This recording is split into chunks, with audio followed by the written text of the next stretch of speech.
Disturbing new details into a deadly hit and run in Suffolk. We brought you this story last night at 6 from Factory Street. 36-year-old Michael Madison charged in the death of 66-year-old Steaven Hamlin. Well, tonight we're hearing from the suspect's mother, who was also the victim's wife. 10 on your side's Karina Garcia is in Suffolk with a complicated chain of events. Karina? Yeah, Tom, I spoke with one Suffolk mother and wife who tells me she was pleading for help to Suffolk police hours leading up to that tragic incident. She says her son was suffering a manic episode. During that episode, her son kills the father, and it's just a story that is too tragic almost to process. My son is torn between his brother killing his dad.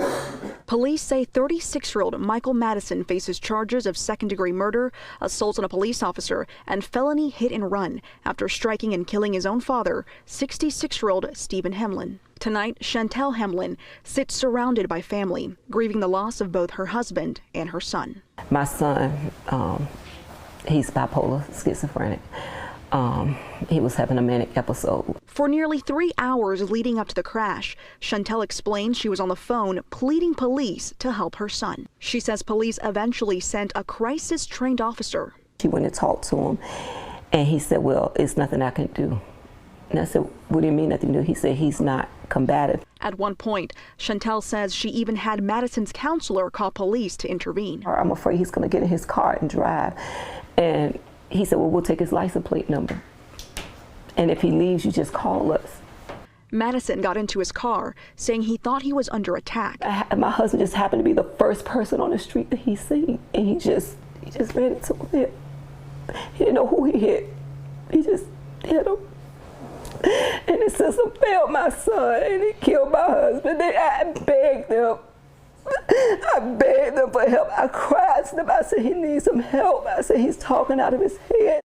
According to court documents, Madison appeared to be confused during his arrest, even claiming to be a 77-year-old man with another name. And then I had to beg the police not to kill my son when they got him. My son had to go find him for them. And I had to beg them, please don't kill my son. Now, according to court documents, we know that Madison is being held without bail. His mother tells me she spoke with him earlier today. He was heavily sedated at the hospital, and he does not recall Thursday morning's events. Also, Pastor Hamlin, that was the name of her husband. That's what he was known for in this community. We have more updates on this over on wavy.com. Live in Suffolk, Karina Garcia, 10 on your side. All right, deeply sad story there from Suffolk tonight. And you can see more of our coverage of this story right now on wavy.com.